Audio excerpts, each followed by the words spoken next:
င်္ဂလာပါ KM242 မှကြိုဆိုနှုတ်ခွန်းဆက်တာလိုက်ပါတယ်အခုကျွန်တော်တို့ဆက်လဲပြီးသူကစဉ်းစားဆင်ခြင်မဲ့အကြောင်းအရာကတော့ဘယ်သူနိုင်မလဲဆိုတဲ့အကြောင်းအရာပဲဖြစ်ပါတယ်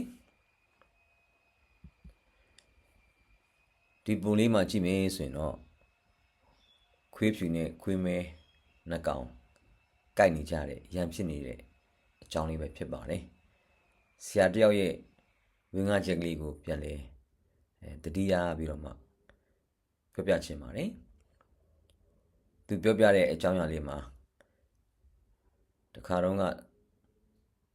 လူတယောက်မှာခွေးနှစ်ကောင်ရှိတယ်ဆိုတဲ့အကြောင်းလေးပဲဖြစ်ပါတယ်သူကသူ့တငယ်ချင်းတွေကိုပြောပါတယ်ဟေးတငယ်ချင်းတို့ငါခွေးနှစ်ကောင်ရှိတယ်နော်သူတို့နော်ဒီတစ်ချိန်ရန်ဖြစ်ကြိုက်ကြရင်ခွေးမဲနိုင်လိမ့်မယ်လို့ပြောတဲ့အတိုင်းပဲတကယ်တမ်းသူတငယ်ချင်းတွေရှေ့မှာခွေးနှစ်ကောင်ခွေးဖြူနဲ့ခွေးမဲနှစ်ကောင်ကြိုက်ခိုင်းတဲ့အခါမှာသူပြောတဲ့အတိုင်းပဲခွေးမဲနိုင်တယ်ဆိုတော့တွေ့ရပါတယ်ပြီးသွားတဲ့အခါမှာ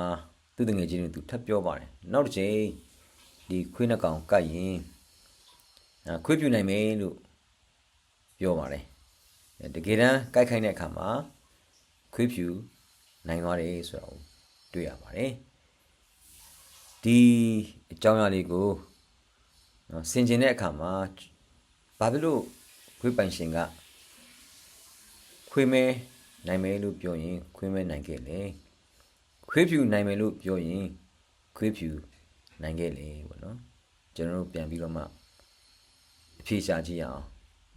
ကဲကျွန်တော်တို့မိတ်ဆွေများဘာဖြစ်လို့လဲဒီအကြောင်းအရာကဆိုတော့အဖြေကတော့ရှင်းပါတယ်ခွေးမဲနိုင်မယ်လို့ပိုင်ရှင်ကပြောတဲ့အခါမှာဘာလို့လဲဆိုရင်သူကခွေးမဲကိုအစာတွေဝအောင်ကျွေးပြီးအားရှိအောင်သူထားလိုက်မယ်ခွေးဖြူကိုအစာမကျွေးဘဲနဲ့အားတွေပြက်လက်သွားအောင်သူထားလိုက်ခြင်းပဲဖြစ်ပါတယ်နောက်တစ်ချိန်ခွေးဖြူနိုင်မယ်လို့သူပြောတဲ့အချိန်မှာတော့ခွေးမဲကိုအစာမကျွေးဘဲနဲ့ခွေးမဲအားတွေရော့သွားအောင်သူလုပ်မယ်ခွေးဖြူကိုအစာကောင်းကောင်းကျွေးပြီးတော့မှခွေးဖြူအားရှိအောင်သူလုပ်မယ်ဒါကြောင့်သူပြောတဲ့အတိုင်းခွေးမဲကိုအစာကျွေးရင်ခွေးမဲနိုင်မယ်ခွေးဖြူကိုအစာကျွေးရင်ခွေးဖြူနိုင်မယ်ဆိုတဲ့ဒါမှန်ကန်တဲ့သဘောတရားလေးဖြစ်ပါတယ်ဒါကြောင့်ဒီနေ့ကျွန်တော်တို့အသက်တာထဲမှာလဲဇာတိနဲ့ဝိညာဉ်နှမျိုးရှိပါတယ်ယောမဩရစာအခန်းကြီး8အငယ်7နဲ့73က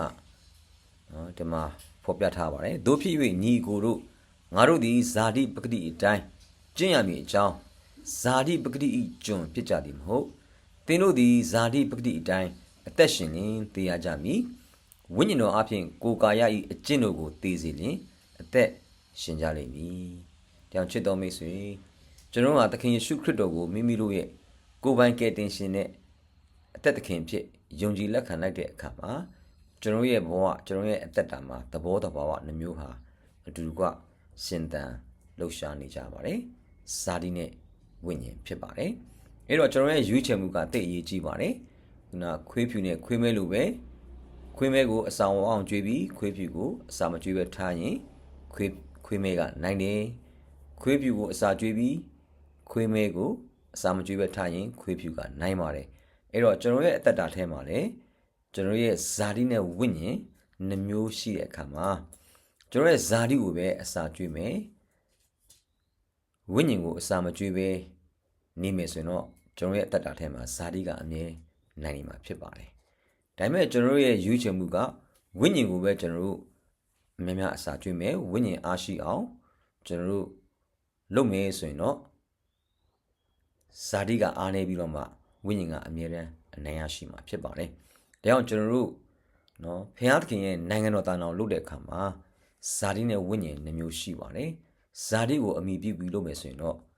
ဇာတိပဲနိုင်ပြီးတော့မှဝိညာဉ်ရေးရာကအမြဲတမ်းဆုံးရှုံးမှာဖြစ်တယ်။ဖခင်သခင်နိုင်ငံတော်တာနာဟာလည်းဘယ်တော့မှအောင်မြင်နိုင်မှာမဟုတ်ပါဘူး။ဒါကြောင့်ကျွန်တော်ရဲ့အသက်တာထဲမှာဖခင်သခင်ရဲ့နိုင်ငံတော်တာနာဒါရွေးတိုးတက်အောင်မြင်ခြင်းနေဆိုရင်တော့ကျွန်တော်ဇာတိနဲ့လုပ်လို့မရဘူးဆိုတာကိုကျွန်တော်နားလည်ဖို့ဖြစ်ပါတယ် ဝိညာဉ်ရေးရမှာအမြဲတမ်းအားရှိအောင်ဝိညာဉ်အစာတွေကျွေးနေဖို့ဝိညာဉ်တော်ရဲ့အုပ်စိုးလမ်းပြမှုအောင်မှာဝိညာဉ်တော်တကူနဲ့နှုတ်ကပတ်တော်အတိုင်းကျွန်တော်လှုပ်ဆောင်မယ်ဆိုရင်တော့ဒီနေ့ကျွန်တော်တို့ဘုရားခင်အလိုတော်ရှိတဲ့နိုင်ငံတော်တည်ထောင်ပါစေသောအလိုတော်ပြည့်စုံပါစေသောဆိုတဲ့အတိုင်းပဲဝိညာဉ်ရေးရကအနိုင်ရရှိပြီးတော့မှဘုရားခင်နိုင်ငံတော်တည်ထောင်ခြင်းအမှုဟာဧကံမှန်ကျွန်တော်တို့အားဖြင့်ဖြစ်လာမှာဖြစ်ပါတယ်။ဂျာနာသူအရောက်ဆိုင်ကိုဘုရားခင်ကောင်းချီးပေးပါစေ။